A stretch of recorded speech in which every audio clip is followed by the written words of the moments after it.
datang di hadapan hadirat-Mu, kami ingin diajar, kami ingin dididik, kami ingin terpertumbuhkan dalam iman percaya kami terhadap Engkau. Makin mengasihi Engkau, makin mencintai Engkau, makin dalam dan makin dalam. Terima kasih Roh Kudus, bekerjalah di tengah-tengah kami. Ini kami umat-Mu, operasi setiap manusia roh kami. Apabila ada yang kedapatan sakit iri hati, sakit kemarahan, kebencian, kekhawatiran, trauma, kesombongan, keserakahan, Engkau cabut, Engkau ambil semua itu. Dan biarlah manusia roh kami adalah manusia roh yang sehat, manusia roh yang kuat di dalam Tuhan. Terima kasih Roh Kudus, bekerjalah, kami siap adanya. Biarlah firman-Mu menjadi pelita bagi kaki kami dan terang bagi jalan kami. Firman-Mu mengarahkan kami dan menuntun hidup kami. Dan lewat firman itu kami dibesarkan, kami didewasakan, kami dibentuk untuk kemuliaan nama Tuhan. Dalam nama Tuhan Yesus Kristus kami sudah berdoa, dan setiap kita yang mengasihi Dia sama-sama kita katakan amin, amin, amin. Silakan duduk. Shalom. Sekali lagi satu sukacita untuk bisa berjumpa dengan Anda semua sekalian. Mari ibu-ibu yang ada dan bapak-bapak yang ada, saya undang kita untuk melihat Filipi pasal 4 ayat yang keempat. Filipi pasal 4 ayat yang keempat. Dalam Filipi pasal 4 ayat 4, Paulus bicara tentang satu tema yang mungkin sudah tidak asing bagi setiap kita dan terdengarnya sederhana, tetapi walaupun ini sederhana, saya percaya bahwa tema ini adalah tema yang luar biasa. Tema ini bukan satu-satunya ada dalam Filipi pasal 4 ayat keempat. Paulus banyak bicara tentang tema ini di suratan-suratannya yang lain. Tetapi saya suka Filipi 4 ayat 4, satu karena dia menekankan ini dengan sangat kuat. Yang kedua, sebab suratan Filipi tidak ditulis waktu dia lagi senang. Suratan Filipi justru ditulis waktu dia sementara menderita. Nah, mari kita baca bersama-sama Filipi 4 ayat 4 dengan suara yang nyaring. 1, 2, 3. Bersukacitalah senantiasa dalam Tuhan. Sekali lagi kukatakan, bersukacitalah. Karena Paulus berkata sekali lagi, mari sekali lagi kita baca bersama-sama. Sama-sama 1, 2, 3. Bersukacitalah senantiasa dalam Tuhan. Sekali lagi kukatakan. Karena Paulus berkata sekali lagi, mari sekali lagi sampai Tuhan Yesus datang, tidak selesai-selesai Pak Doni. Oke, bersukacitalah. Sukacita adalah tema yang sederhana, tetapi bukan berarti tema ini sederhana, dia menjadi sempit. Tema ini justru adalah tema yang sangat luas menurut saya, sebab ekspresi dari sukacita itu bisa bermacam-macam. Anda tahu bahwa menyanyi, bermazmur bagi Tuhan adalah salah satu ekspresi dari sukacita. Tetapi tidak berhenti di sana, memuji dan menyembah Tuhan pun dapat menjadi ekspresi dari sukacita. Bukan hanya itu, bagaimana dengan berdoa dan mengucap syukur? Bukankah berdoa dan mengucap syukur adalah ekspresi dari sebuah sukacita? Bukan hanya itu, bahkan bagaimana dengan pelayanan, bagaimana dengan ketaatan kita, bagaimana dengan persembahan kita. Sebab misalnya Paulus bicara tentang memberi dengan sukacita, sukarela, berarti dia bicara tentang pemberian sebagai ekspresi dari sebuah sukacita. Jadi ketika kita bicara soal sukacita, kita bukan hanya bicara soal sukacita itu sendiri, tetapi kita berbicara tentang semua ekspresi dari sukacita. Menyanyi, bermazmur, memuji, menyembah Tuhan, melayani Tuhan, mengucap syukur, memberi persembahan. Semua itu adalah ekspresi dari sukacita. Oleh sebab itu, tanpa berlama-lama, hari ini saya mau bicara tentang 3 fungsi dari sebuah sukacita. 3 fungsi dari sebuah sukacita. Nomor 1, secara cepat, fungsi dari sukacita nomor 1 menurut saya adalah sukacita berfungsi sebagai ucapan terima kasih kepada Tuhan. Sama-sama bilang terima kasih Tuhan. Ucapan terima kasih kita kepada Tuhan sebab Tuhan telah memberkati kita, Tuhan telah menolong kita, Tuhan telah menyembuhkan kita, Tuhan telah menjaga, Tuhan telah memelihara kita.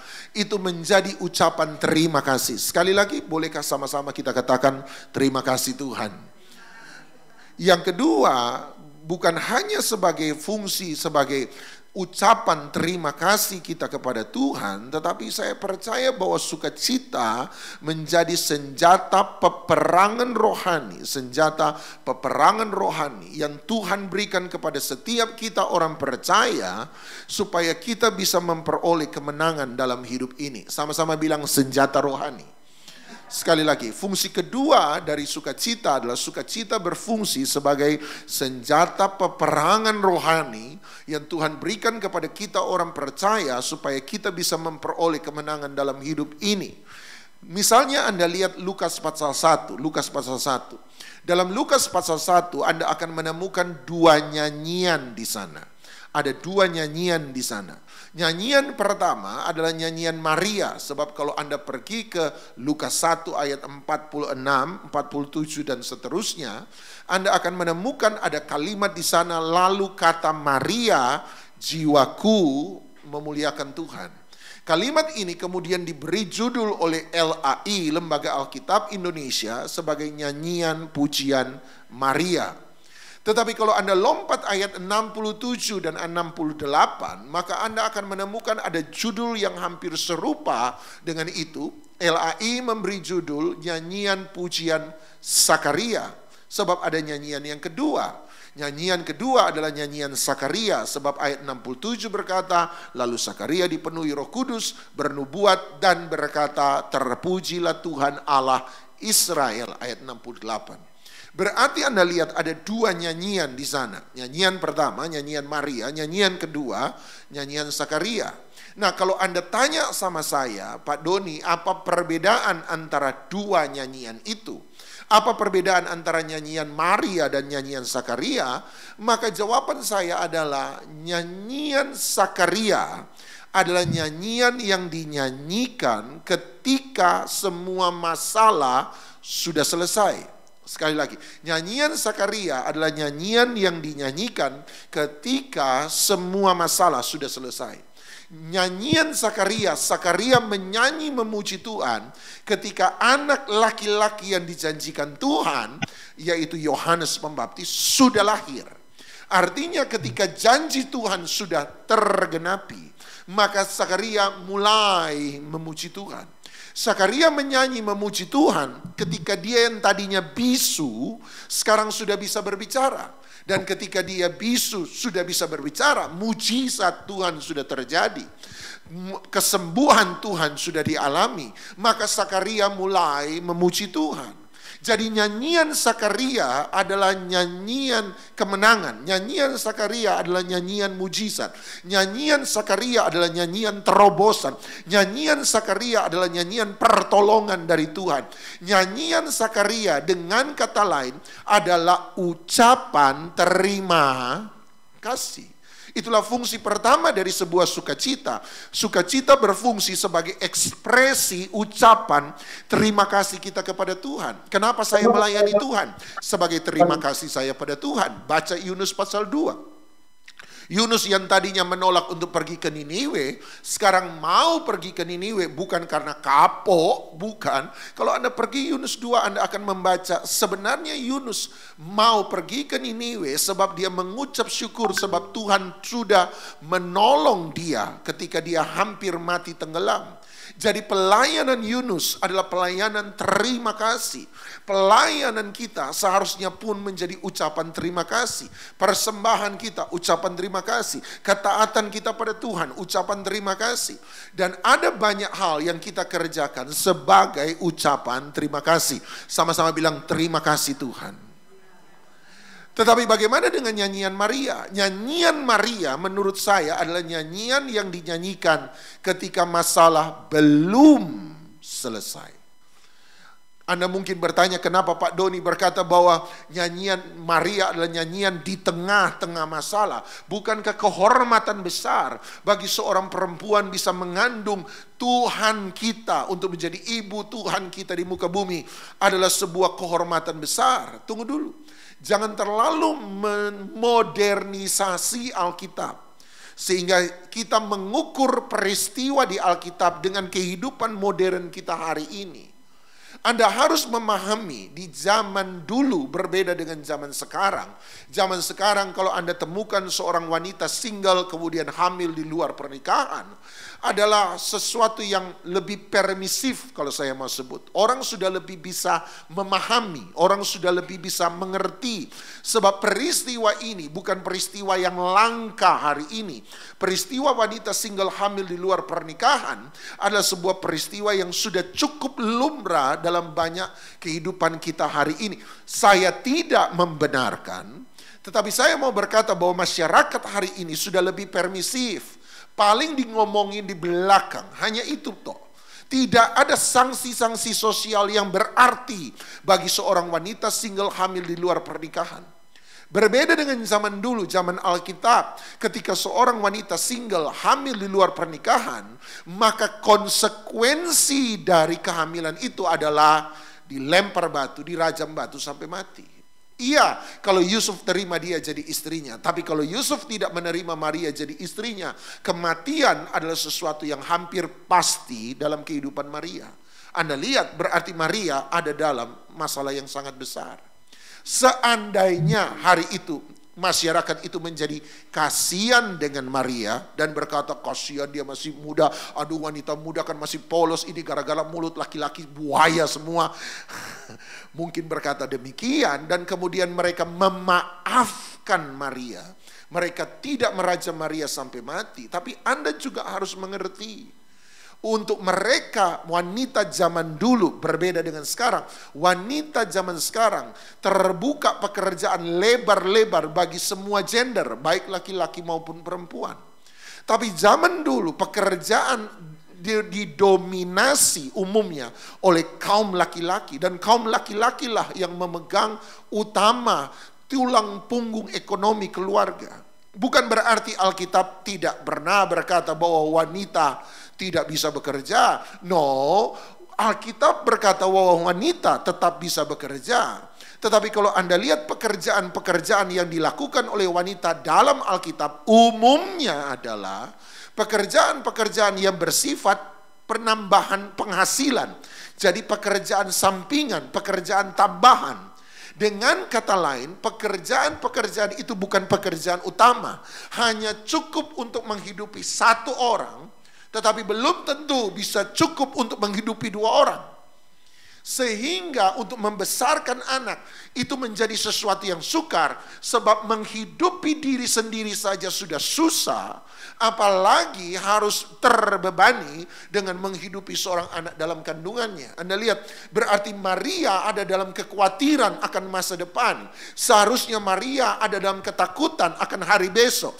Maria lagi tidak tahu harus berbuat apa. Maria lagi tidak mengerti harus mengerjakan apa. Maria tidak tahu apa yang ada di depan. Semuanya serba gelap. Dan justru dalam ketakutan, kebimbangan, kekhawatiran, ketidaktahuan, ketidakmengertian, Maria mulai memuji Tuhan. Sebab saya pribadi percaya pujian Maria bukanlah ucapan terima kasih kepada Tuhan, tetapi pujian Maria menjadi senjata peperangan rohani. Sama-sama bilang senjata rohani. Untuk mengalahkan ketakutan, kebimbangan, kekhawatiran di dalam kehidupannya. Anda lihat, Maria memuji Tuhan bukan karena dia berterima kasih pada Tuhan, tetapi dia mulai bersuka cita, dia memuliakan Tuhan, dia bermazmur bagi Tuhan, dia memasyurkan Tuhan, sebab dia tahu satu-satunya cara untuk mengalahkan ketakutan dalam hidupnya, satu-satunya cara untuk memindahkan fokus dari masalah kepada Tuhan adalah lewat sukacita, adalah lewat pujian, adalah lewat penyembahan, adalah lewat persekutuan dengan Tuhan. Sama-sama bilang senjata rohani. Makanya kalau Anda datang sama saya, kira-kira Anda berkata, Pak Doni, bagaimana caranya supaya saya bisa mengampuni orang yang buat masalah dalam kehidupan saya? Mungkin salah satu tips dari saya adalah belajar untuk mengucap syukur di tengah-tengah masalah. Sebab kalau Anda bisa mengucap syukur di tengah-tengah masalah, maka Anda bisa belajar mengampuni orang yang bikin itu masalah. Setuju ibu-ibu? Anda lihat, kalau Anda bisa mengucap syukur, Anda bisa belajar untuk menerima keadaan. Ada banyak orang sukar mengampuni sebab mereka masih belum bisa menerima keadaan yang mereka alami hari itu. Kalau Anda bisa mengucap syukur di tengah-tengah sebuah masalah, kemungkinan besar Anda akan bisa belajar mengampuni orang yang buat itu masalah. Itu sebabnya saya menemukan bahwa pujian, penyembahan, sukacita, ekspresi dari sukacita dapat menjadi senjata peperangan rohani untuk mengalahkan sesuatu yang salah dalam kehidupan Anda dan saya. Makanya dalam Alkitab kita akan menemukan ada banyak peristiwa di mana kemenangan itu terjadi lewat puji-pujian. Yang setuju katakan amin. Contoh yang paling jelas adalah tembok Yeriko. Ketika bangsa Israel berhadapan dengan tembok Yeriko yang hampir mustahil untuk mereka rubuhkan, tiba-tiba Tuhan memberi solusi. Solusinya apa? Keliling tembok itu 6 hari, tiap hari 1 kali. Pada hari yang ke-7 keliling 7 kali, pada kali yang ke-7 6 kali keliling tetap harus diam, tapi kali yang ke-7 kamu bersorak-sorai. Saya percaya pada hari yang ke-7, kali yang ke-7, mereka bersorak-sorai. Mereka bersorak-sorai dengan suara yang paling nyaring. Kenapa? Sebab sudah 6 hari disuruh puasa diam. Mereka pasti baterainya sudah full charge. Mereka teriak paling keras. Dan tembok yang menghalangi itu tiba-tiba menjadi runtuh. Kemenangan dilewati, diterima melalui puji-pujian dan melalui penyembahan. Anda lihat, berarti Tuhan seringkali membawa kita pada keadaan diam. Apa itu diam? Diam bagi saya sederhana. Diam berarti ada satu saat ketika kita disalah mengerti oleh orang lain. Orang-orang yang kita cintai. Kita coba menjelaskan pada orang itu. Tetapi orang itu tidak bisa menerima penjelasan kita. Berarti seakan-akan kita disuruh diam. Diam berarti ketika kita mengalami ketidakadilan, kita memohon keadilan kepada Dia yang punya kuasa, orang yang punya kuasa untuk memberi keadilan pada saya. Kita datang pada pihak berwajib, kita datang pada pihak pengadilan, tetapi semua pembelaan saya tidak digubris oleh mereka dan mereka tidak memberi keadilan pada saya. Berarti saya seperti disuruh diam. Diam berarti seringkali saya berdoa dan berdoa dan berdoa dan berdoa dan berdoa dan berdoa dan kita belum menerima jawaban Tuhan dalam hidup kita. Kita seakan-akan hanya berseru pada langit yang kosong. Berarti sepertinya kita punya suara tetapi sesungguhnya tidak terdengar. Diam. Dalam keadaan-keadaan seperti itu, Tuhan mengajarkan satu kunci, belajar untuk bersukacita dalam segala keadaan. Belajar untuk bersorak-sorai. Dan ketika Anda bersorak-sorai, Anda akan selalu menemukan ada kuasa dalam ucapan syukur. Ada kuasa dalam puji-pujian. Ada kuasa dalam penyembahan. Ada kuasa dalam sukacita. Nggak ada yang bilang amin dari tadi. Ampunilah mereka ya Tuhan. Bagaimana dengan peristiwa Paulus dan Silas? Ketika Paulus dan Silas dibuang dalam penjara, mereka setelah sudah disiksa hampir seharian, masuk ke dalam penjara di waktu malam hari, mereka punya alasan untuk mengeluh. Hari itu mereka punya alasan untuk mengomel. Malam itu mereka punya alasan untuk berkata, mari cepat-cepat makan, mari cepat-cepat istirahat, sebab kemungkinan besar besok kita akan disiksa lagi. Tapi tidak kata Alkitab. Alkitab berkata di tengah malam mereka mulai menyanyi dan memuji Tuhan. Mari belajar nyanyian tengah malam. Mari belajar bagaimana Paulus dan Silas memuji Tuhan. Mari belajar nyanyian Maria yang saya katakan tadi di tengah malam. Sebab tengah malam bicara tentang kegelapan.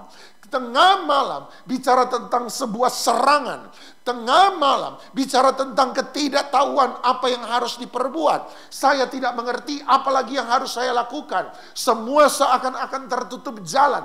Tengah malam adalah sebuah masalah demi masalah datang dalam hidup kita.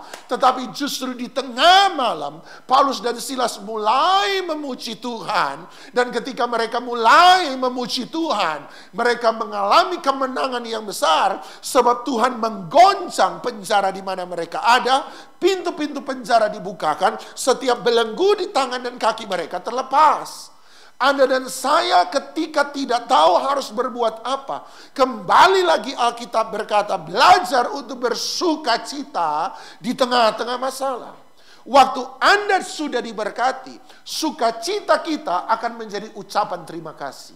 Tetapi ketika Anda belum melihat jawaban Tuhan, sukacita kita menjadi senjata peperangan rohani untuk memperoleh kemenangan dalam hidup ini. Amin, amin. 5 orang bilang amin. Sebentar lagi selesai. Yang ketiga, yang pertama, kalau saya sudah menerima jawaban Tuhan, saya harus bersukacita. Sebab sukacita adalah ucapan terima kasih. Yang kedua, kalau saya belum menerima jawaban Tuhan, saya tetap harus bersukacita. Kenapa? Sebab sukacita pada yang kedua akan menjadi senjata apa? Peperangan rohani untuk memperoleh kemenangan dalam hidup ini. Tapi bagaimana kalau, ini pertanyaan saya, bagaimana kalau seandainya Anda sudah berdoa, dan berdoa, dan berdoa, dan berdoa, dan berdoa, seakan-akan Tuhan belum menjawab doa kita. Apakah saya masih tetap harus bersukacita? Sebab itu pertanyaan orang. Pak Doni, saya sudah doa, saya sudah mengucap syukur, saya sudah buat ini, saya sudah buat itu. Tapi mana jawaban Tuhan? Apakah saya masih harus terus bersukacita? Oleh sebab itu saya harus belajar menggali lagi dalam Alkitab. Apakah saya punya alasan seandainya saya sudah melakukan semua yang Tuhan perintahkan, tapi saya belum menerima jawaban Tuhan. Masihkah saya harus tetap mengucap syukur, memuji Tuhan, menyembah Tuhan, bersukacita? Nehemia pasal 8, Nehemia pasal 8, Nehemia pasal 8 ayat yang ke-11. Nehemia pasal 8 ayat 11. Di sana ada ayat sangat terkenal. Lihat Nehemia 8 ayat 11. Lalu berkatalah dia kepada mereka, pergilah kamu, makanlah sedap-sedapan dan minumlah minuman manis dan kirimlah sebagian kepada mereka yang tidak sedia apa-apa. Karena hari ini adalah kudus bagi Tuhan kita. Kemudian sama-sama, 1, 2, 3. Jangan kamu bersusah hati, sebab sukacita karena Tuhan itulah perlindunganmu. Saya suka terjemahan lama dari bahasa Inggris, King James Version, dia berkata, the joy of the Lord is your strength. Sukacita karena Tuhan, dari Tuhan, itulah kekuatanmu. Saya sudah berdoa dan berdoa dan berdoa dan berdoa dan berdoa, berdoa dan berdoa dan berdoa, mengucap syukur dan mengucap syukur dan mengucap syukur dan mengucap syukur dan mengucap syukur dan mengucap syukur dan mengucap syukur dan mengucap syukur, dan Tuhan belum menjawab doa saya. Masihkah saya harus terus bersukacita? Jawaban saya ya, sebab sukacita dari Tuhan itu akan menjadi kekuatan. Fungsi ketiga dari sukacita adalah memberi kekuatan. Bagi saya gampang sekarang kalau begitu untuk mengetahui seseorang kuat dalam Tuhan atau tidak. Lihat waktu dia ada di tengah-tengah masalah, ya. Tapi lihat ketika dia di tengah-tengah masalah, apakah dia masih bisa bersukacita atau tidak. Kalau dia masih bisa bersukacita, berarti dia masih punya kekuatan, dia kuat. Sebaliknya kalau Anda ada dalam masalah, Anda boleh hadir di gereja, tetapi Anda sudah kehilangan sukacita, bagi saya sederhana. Berarti Anda sudah kehilangan kekuatan. Jadi gampang untuk tahu orang kuat dalam Tuhan atau tidak, lihat waktu dia memuji Tuhan. Ketika yang lain lagi, oh haleluya, haleluya, angkat tangan boleh meneteskan air mata, sambil angkat tangan. Berarti saya tahu walaupun dia meneteskan air mata, dia masih kuat. Tetapi sebaliknya kalau menyanyi memuji Tuhan yang lain, apalagi wah semangat, saya lagi ayo bergoyang gitu ya. Tapi Anda justru lipat tangan, tolak tole, lihat kanan, lihat kiri, plonga-plongo. Saya tahu Anda tidak lagi kuat. Sebab kekuatan lahir dari sukacita. Coba Anda lihat Matius pasal 21 ayat yang ke-16. Matius pasal 21 ayat yang ke-16. Satu kali waktu Tuhan Yesus memasuki pintu gerbang emas dengan keledai yang sama sekali baru, yang belum pernah ditunggangi orang, sebagai tanda bahwa dia datang sebagai Mesias. Anak-anak kecil mulai berseru hari itu sambil berkata, Hosana, Hosana, diberkatilah dia yang datang dalam nama Bapa. Anda lihat Hosana, Hosana berarti datanglah Mesias. Mesias bagi Israel adalah raja. Datanglah sang raja yang dijanjikan itu dan tolonglah kami. Datanglah raja, tolonglah kami. Berarti ketika anak-anak kecil berkata Hosana, Hosana, bagi orang-orang yang mendengarkan, mereka mengerti bahwa anak-anak kecil lagi mengakui Yesus sebagai Mesias, Raja yang dijanjikan.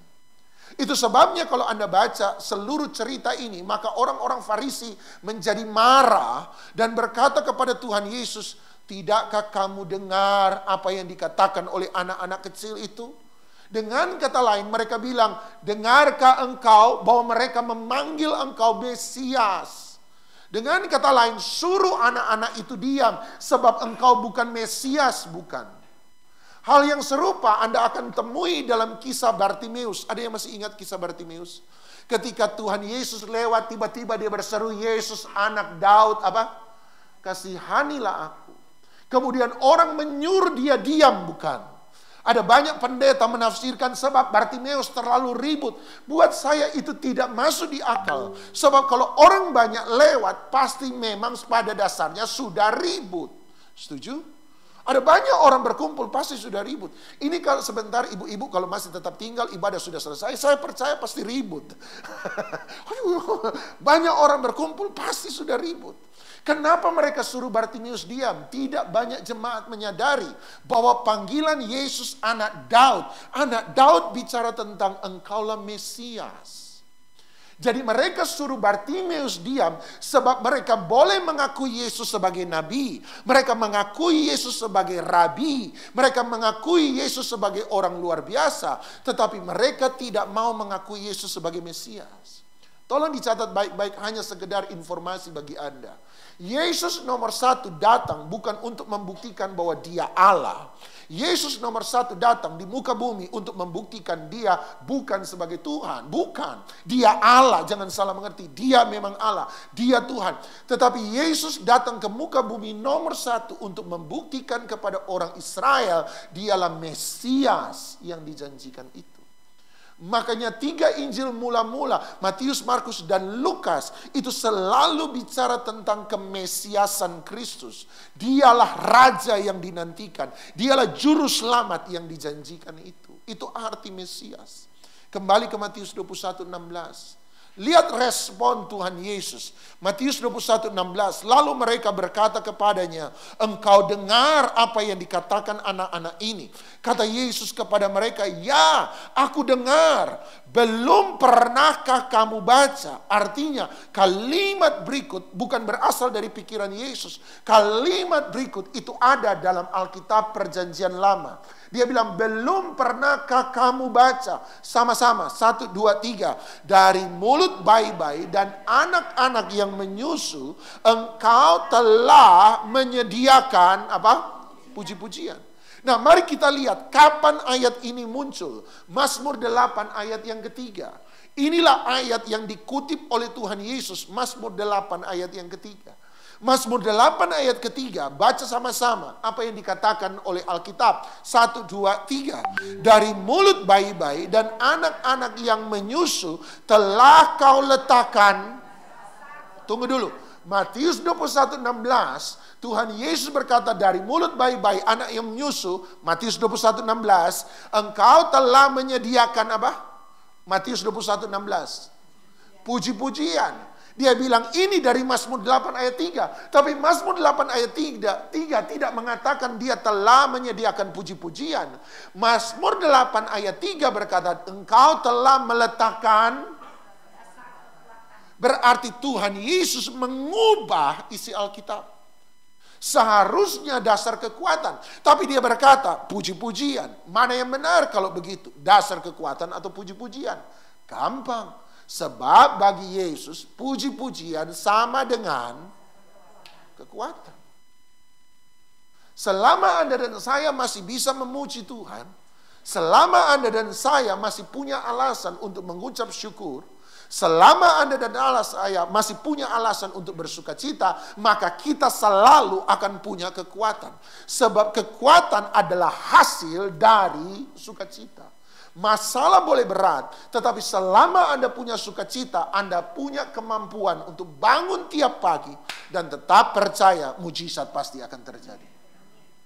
Anda boleh mengalami persoalan seperti apapun juga, tapi pengharapan Anda akan tetap kuat dalam Tuhan. Kenapa? Sebab segala sesuatu yang memberi kekuatan, termasuk pengharapan, itu selalu lahir dari sukacita. Berarti pengharapan harus keluar dari sukacita. Orang yang tidak lagi punya pengharapan, berarti orang itu sudah lebih dulu nomor satu, tidak punya sesuatu untuk bersukacita. Nah, kalau begitu pertanyaan saya sederhana. Dari mana sukacita itu datang? Lihat kembali Nehemia 8 ayat 11. Nehemia 8 ayat 11. Nehemia 8 ayat 11 sederhana berkata, jangan kamu bersusah hati. Sebab, apa? Sukacita karena siapa? Dari mana sukacita itu berasal? Derek Prince bilang begini. Derek Prince seorang guru almarhum di dekade yang lalu berkata begini. Ada 3 kata yang seringkali sebenarnya berbeda, tetapi seringkali orang Kristen anggap sama. Ada 3 kata yang seharusnya berbeda, tetapi oleh orang Kristen selalu dianggap sama. Kata yang pertama, dia sebut pleasure, kesenangan. Sama-sama bilang kesenangan.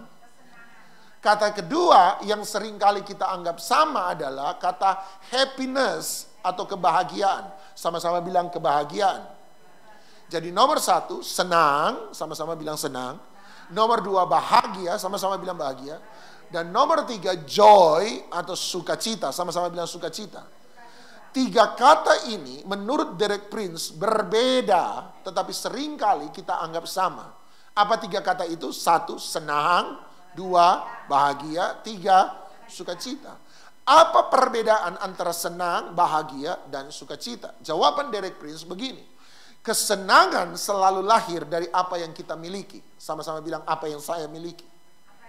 Semakin banyak hal yang baik yang saya miliki, maka saya akan semakin senang. Saya tanya, Anda lebih senang mana? Punya banyak uang atau tidak punya uang? Banyak uang, jujur semua hari ini. Haleluya. Gak ada malaikat di sini hari ini, manusia semua. Tapi yang malaikat cuma 3 orang, sebab hanya 3 orang yang bilang senang, banyak uang. Yang lain rohani banget. Hasil didikan Celinda dan Koyohan, luar biasa, luar biasa. Anda lebih senang mana? Banyak uang atau tidak punya uang? Banyak uang. Mulai jujur.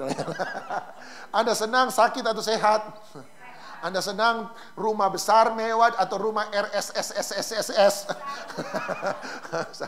Oke, kita lebih senang. Semakin banyak hal yang menurut kita baik yang kita miliki, maka kita akan semakin senang. Lebih senang mana? 1 juta dapat 1 juta atau dapat 100 juta? Lebih senang dapat 100 juta. Sebab semakin banyak hal yang baik yang saya miliki, maka saya akan semakin senang.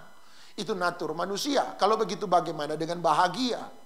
Kalau kesenangan lahir dari apa yang saya miliki, maka kebahagiaan lahir dari apa yang saya alami. Sama-sama bilang saya alami. Misalnya, Anda tidak lagi dapat uang hari ini, Anda tidak lagi dapat proyek besar hari ini, nggak ada orang kasih Anda rumah mewah 1, tidak ada orang kasih Anda mobil mewah 1, nggak ada, semuanya sama. Kekayaan Anda hari ini sama dengan kemarin, kekayaan Anda hari ini sama dengan yang kemarin dan kemarin dan yang kemarin, tidak ada yang berubah, tapi hari ini Anda ulang tahun. Happy birthday to you, happy birthday to you, happy birthday, happy birthday, happy birthday to you. Teman baik semua datang, keluarga kumpul, cipika-cipiki. Muah. Saya tanya, senang? Tunggu, kalau mau tanya senang, harusnya Anda tidak senang. Kenapa tidak senang? Sebab yang nyanyi happy birthday harus Anda traktir semua. Ya toh? Pantasan orang kalau ada yang ulang tahun semua rame-rame happy birthday, ternyata minta ditraktir. Berarti uang yang Anda miliki akan keluar. Uang yang Anda miliki akan berkurang. Seharusnya menurut teori ini Anda akan berkurang senangnya, tetapi sekalipun Anda berkurang senangnya, Anda tetap bahagia. Dan yang lebih luar biasa, kalau ini benar, berarti kebahagiaan mampu mengalahkan kesenangan. Setuju? Makanya di Amsal ada berkata, walaupun orang tidak punya banyak harta, tetapi asalkan dia punya rumah tangga yang baik, dia bahagia. Kebahagiaan mampu mengalahkan kesenangan. Oke, sekali lagi, kesenangan lahir dari apa yang saya miliki, kebahagiaan lahir dari apa yang saya alami. Kalau begitu bagaimana dengan sukacita? Nehemia 8 ayat 11 berkata, the joy of the Lord. Dengan kata lain, joy is hasil dari because of. Bahasa Indonesia mungkin sedikit lebih tepat, sukacita itu adalah hasil karena kehadiran Tuhan dalam hidup kita. Kalau kesenangan karena saya memiliki sesuatu yang baik, kalau kebahagiaan karena saya mengalami sesuatu yang baik, tetapi sukacita adalah hasil dari kehadiran Tuhan dalam kehidupan kita. Makanya Mazmur 89 ayat 16 berkata begini, berbahagialah atau diberkatilah bangsa atau orang yang tahu bagaimana bersorak-sorai. Bahasa Inggris berkata, know how to be rejoice. Tahu bagaimana untuk bersuka cita ya Tuhan, sebab mereka hidup dalam terang wajah. Dia berkata, berbahagialah orang, diberkatilah orang, bangsa yang tahu bagaimana untuk bersuka cita. Mazmur 89 ayat 16. Yang tahu bagaimana untuk bersorak-sorai, bersuka cita. Ya Tuhan, sebab mereka hidup dalam terang wajah-Mu. Dengan kata lain, sukacita adalah hasil perjumpaan dengan Tuhan. Hasil perjumpaan dengan Tuhan salah satunya adalah ada sukacita dalam hidup Anda. Oleh sebab itu Anda boleh datang marah-marah, tapi tolong pulang dari sini bersukacitalah. Nggak ada yang bilang amin. Satu orang yang bilang amin. Jangan datang bersukacita pulang lemas. Nggak ada yang mau datang di oikos. Nggak ada. Datang boleh lemas tapi pulang harus sukacita. Bilang sama sebelah, datang boleh lemas pulang sukacita. Amin, amin. Bukan karena ketemu Pak Doni, bukan karena ketemu pendeta, bukan karena ketemu Celinda, bukan karena ketemu teman, tetapi karena Anda berjumpa dengan Tuhan. Dan hasil dari perjumpaan dengan Tuhan selalu adalah salah satu sukacita. Makanya Paulus berkata, tiga definisi, tiga dimensi yang hadir ketika kerajaan sorga itu muncul adalah, Paulus berkata kerajaan sorga bukan soal makan dan minum, kerajaan sorga soal tiga hal, kebenaran, sukacita, dan damai sejahtera yang dikerjakan oleh Roh Kudus. Di mana ada Roh Kudus perjumpaan dengan Tuhan, wajah Tuhan, maka Anda harus menerima tiga hal, kebenaran, sukacita, dan damai sejahtera. Jadi sukacita adalah hasil dari perjumpaan dengan siapa? Perjumpaan dengan siapa? Tuhan. Tapi saya suka tadi bilang Tuhan Yesus. Sebab arti Tuhan bukanlah Yesus. Arti Tuhan yang sesungguhnya adalah Tuan. Arti Tuhan yang sesungguhnya adalah siapa yang berkuasa dalam hidupmu. Siapa yang memerintah dalam hidupmu. Siapa yang mengatur ide-idemu, pikiran-pikiranmu, pendirianmu. Siapa?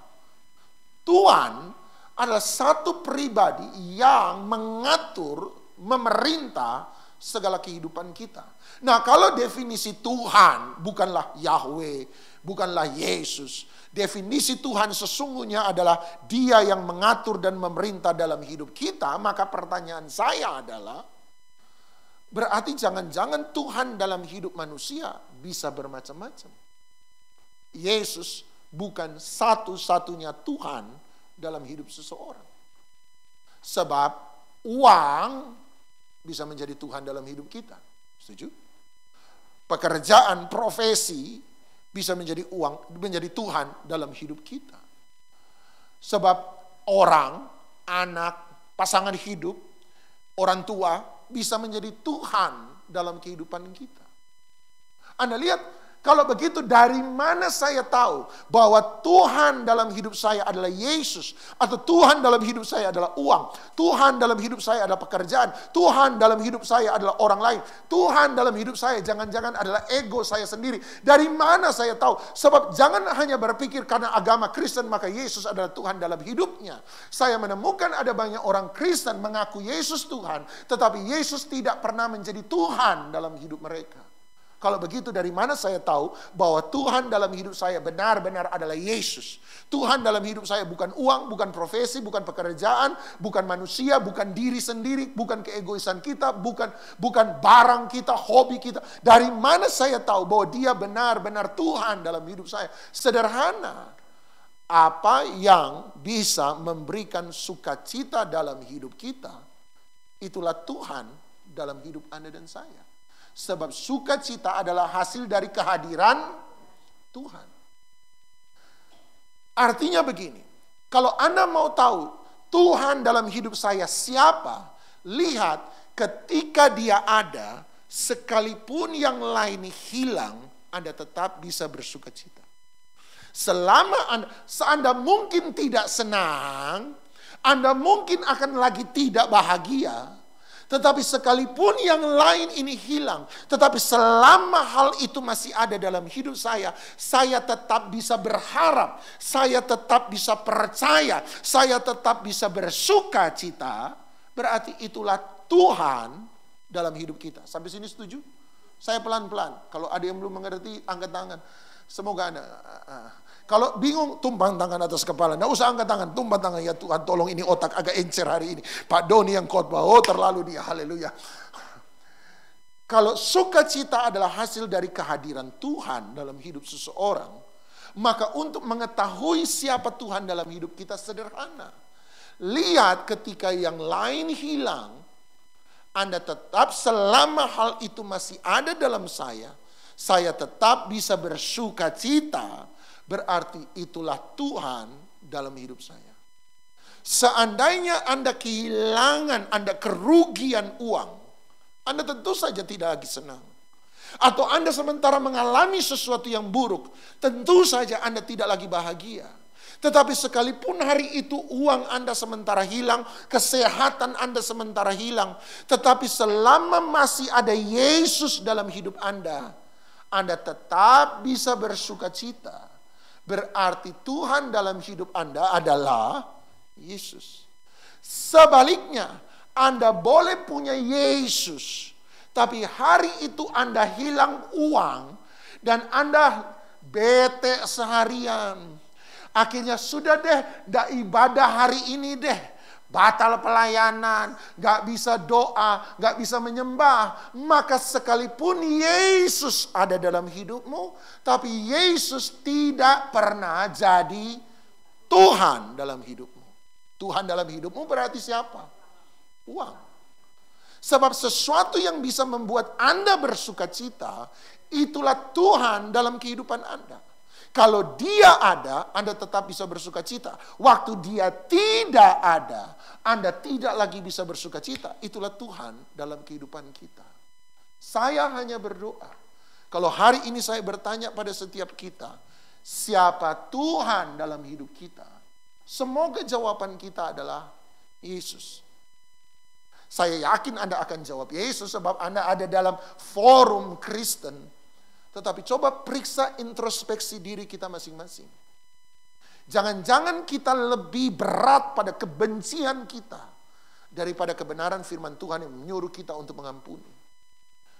Selama kita masih marah pada orang itu, kita hadir di gereja, tetapi kebencian kita masih ada. Dan tiap kali lihat orang itu, doa nggak bisa, nyembah nggak bisa, pelayanan mulai mundur. Jangan-jangan memang Yesus tidak pernah jadi Tuhan dalam hidup kita. Tetapi manusialah yang menjadi Tuhan dalam hidup Anda dan saya. Saya hanya berdoa, Semoga pertanyaan sederhana siang hari ini, siapa Tuhan dalam hidup kita, sekarang bisa dijawab. Semoga Yesus. Bukan profesi, bukan hobi. Ada banyak orang mengorbankan pelayanan karena hobi. Ada banyak orang mengorbankan suara Tuhan karena hobi. Ada banyak orang mengorbankan gereja karena hobi. Bukan karena orang lain. Anda masih ingat ketika Yakub diberitahu oleh 10 orang anaknya bahwa Yusuf anak yang paling dia kasihi. Hari itu seakan-akan sudah mati. Dan Yakub menjadi percaya bahwa Yusuf sudah mati. Ada satu kalimat dalam Alkitab berkata, sejak hari itu Yakub menolak untuk dihiburkan. Artinya ketika Yakub menolak untuk dihiburkan, berarti Yakub kehilangan apa dalam hidupnya? Sukacita. Dan yang lebih menarik, sejak peristiwa itu, coba baca Alkitab, bukankah cerita Yakub berganti dengan cerita Yusuf? Seakan-akan cerita Yakub menjadi berhenti dalam Alkitab. Yakub masih hidup, ya. Tetapi ketika sukacita Yakub itu hilang, maka sekalipun dia masih hidup, tetapi dia seperti berhenti dalam kehidupan. Berarti saya belajar, tunggu Tuhan luar biasa. Dia berkata, aku Allah Abraham, Ishak dan Yakub. Dan salah satu kesamaan antara Abraham, Ishak dan Yakub, sadarkah Anda bahwa kepada 3 orang ini sama-sama dia meminta anak yang mereka paling kasih. Sekali lagi, dia menyebut dirinya sebagai Allah Abraham, Ishak dan Yakub. Salah satu kesamaan dari Abraham, Ishak dan Yakub adalah Tuhan pernah meminta kepada 3 orang ini anak yang paling mereka kasih. Abraham sudah jelas ketika Abraham diminta oleh Tuhan mempersembahkan anaknya. Itu Anda sudah bisa terima. Anak yang paling dikasih. Tuhan tidak pernah minta semua yang Abraham miliki. Tuhan hanya minta apa yang dapat menjadi saingan Tuhan dalam memberi sukacita dalam hidup Abraham. Sampai sini setuju? Satu kali waktu saya baca kisah tentang Ishak harus memberkati anak sulung. Anak sulung Ishak siapa? Esau. Anak yang paling dikasihi Ishak siapa? Esau, bukan Yakub. Tapi satu kali Yakub menipu dia. Betul, menurut kisah Kejadian, Yakub menipu Ishak atas saran ibunya sendiri, Ribka. Tetapi kalau Anda pergi ke Ibrani pasal 11, Alkitab tidak berkata Ishak memberkati Yakub karena ditipu. Tapi Alkitab berkata, Ibrani 11 berkata, karena iman Ishak memberkati Yakub dan bukan Esau. Berarti dengan kata lain, ketika keraguan-raguan Ishak muncul, ini Yakub atau Esau, Yakub atau Esau, Yakub atau Esau. Tiba-tiba saya percaya satu hal. Tuhan beritahu pada dia, anak yang akan kau berkati bukan anak yang kau cintai. Bukan Esau. Dan kamu harus rela untuk menyerahkan anak kesulungan, berkat kesulungan, kepada anak yang kurang kamu cintai. Kalau Ibrani 11 ini benar, dilihat dari perspektif Ibrani 11. Ini kalau saya jadi sutradara. Waktu Ishak memberkati Yakub, dia sadar di hati kecil, dia tidak sementara memberkati Esau. Dia sadar bahwa anak yang paling dia cintai akan menerima sisa berkat dari orang yang dia berkati. Jadi waktu dia berkati Yakub, dari lihat perspektif Ibrani 11, saya percaya Ishak menangis. Sebab dia harus merelakan anak yang paling dia cintai. Sama pada Yakub, ketika Yusuf diambil, Abraham berhasil, Ishak berhasil. Tapi saya mau bilang, Yakub gagal ketika Tuhan minta Yusuf yang paling dia cintai. Hari itu Alkitab berkata, dia menolak untuk dihiburkan. Berarti ketahuan, Tuhan dalam hidup Yakub bukanlah Yahweh Elohim yang dia sembah. Tapi Tuhan dalam hidup Yakub adalah Yusuf, anak yang paling dia cinta. Makanya Tuhan selalu minta yang paling kamu cinta. Sebab itulah saingan Tuhan untuk bertata dalam hidup Anda dan saya. Mari kita datang pada Tuhan, diberkati oleh firman Tuhan. Mari kita datang pada Dia.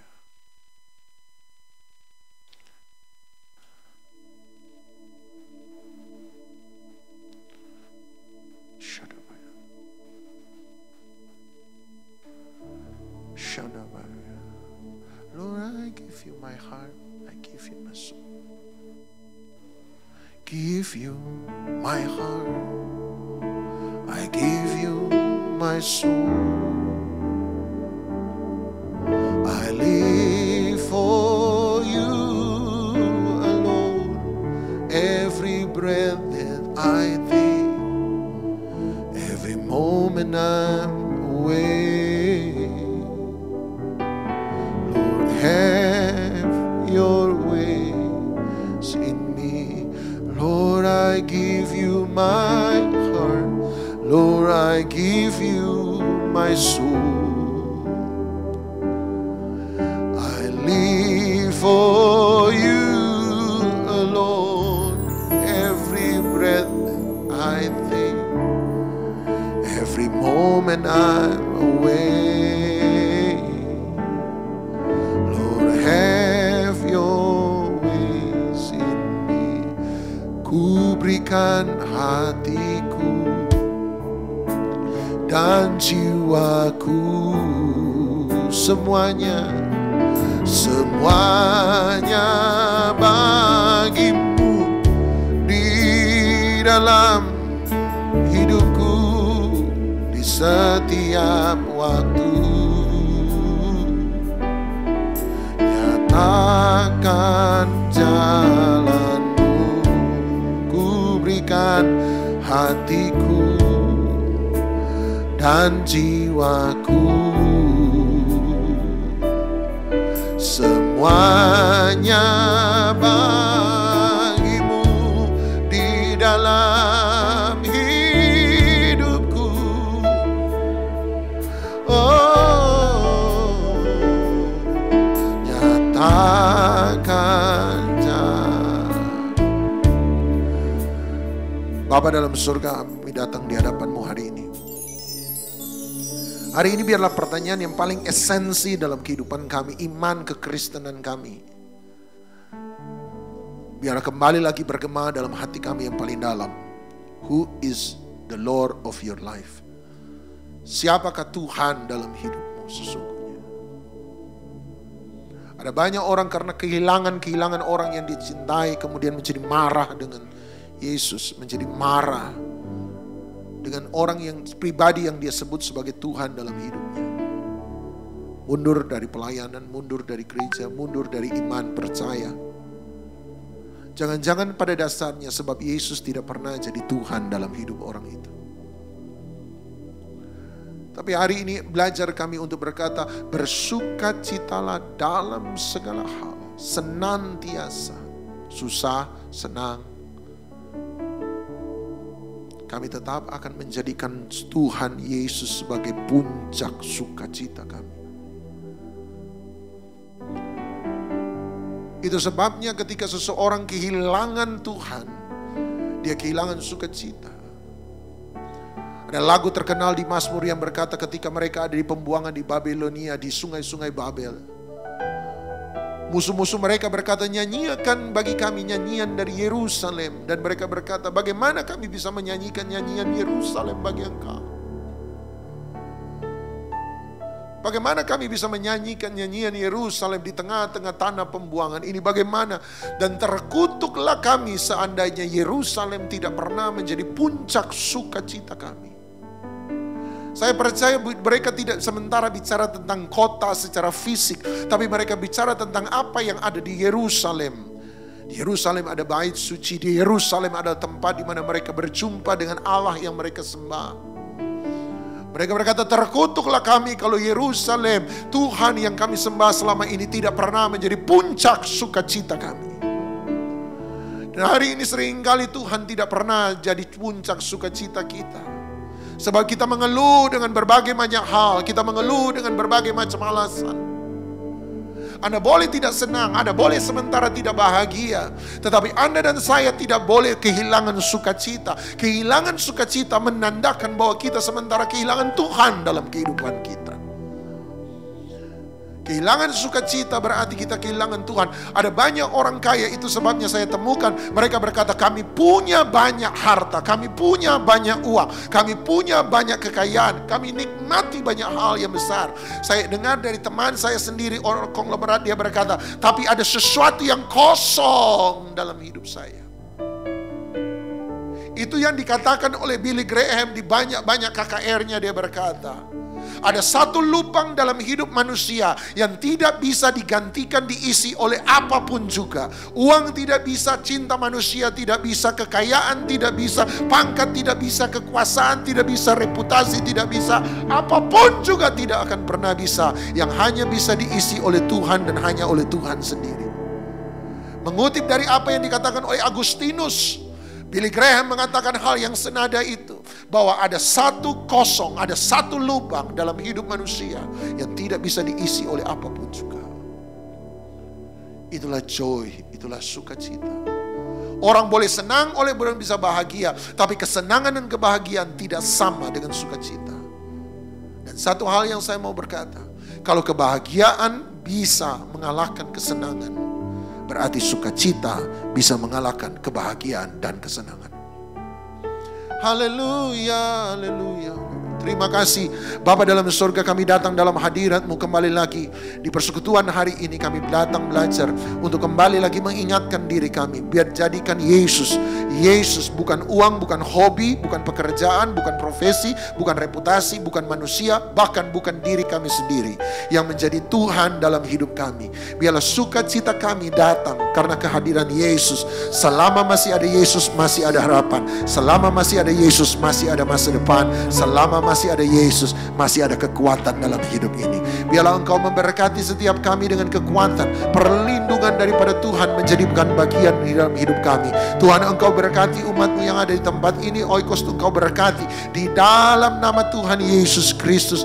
Sukacita yang karena Tuhan, dari Tuhan adalah kekuatan kami. Di dalam nama Tuhan Yesus Kristus kami sudah berdoa, dan setiap kita yang mengasihi Dia sama-sama kita katakan amin.